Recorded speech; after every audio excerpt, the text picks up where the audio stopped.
Good morning, boys and girls. Today we are going to be talking about summarizing using story elements. Let's get started. What is a story element? A story element is a piece of a puzzle that goes into making a story. Like in a puzzle, all the pieces are important to the story. All story elements are important to the story. So let's take a look at what some story elements are. So when we think of a story as a puzzle, every piece is important to complete the puzzle. Characters are the people or animals that are important to the story. The setting is the time and location of where the story takes place. The problem is the main issue, struggle, or conflict that the characters are up against. The key events are those important events or actions that occur during the story. And then the solution is the way that the characters solve the problem in the story. And if we were writing a summary and we didn't have one of these pieces to the puzzle, our story wouldn't make sense. If we had a story with no characters, we wouldn't know what the story's about.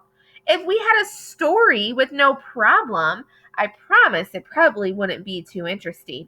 And if we had a story without a solution, we would be left hanging and wondering what happened and how did they solve the problem.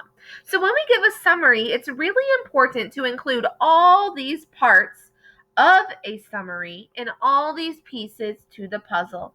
Because like when you do a puzzle and there's a missing piece, it just doesn't seem quite right.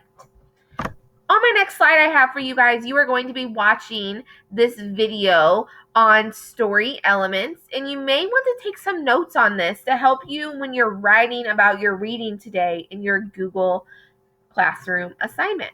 And then just for fun, because Miss Ruth loves to sing and dance in class, we have a fun song right here about story elements, and it's kind of catchy. You might be singing it in your head the rest of the day, just like me. But I really listen to the words and look at what's going on in the video in the song because it is meant to help you become a better reader and writer when you're writing the summary. All right, boys and girls, here it is. You are now ready to move on to your reading assistant work for today. Good luck. See you tomorrow.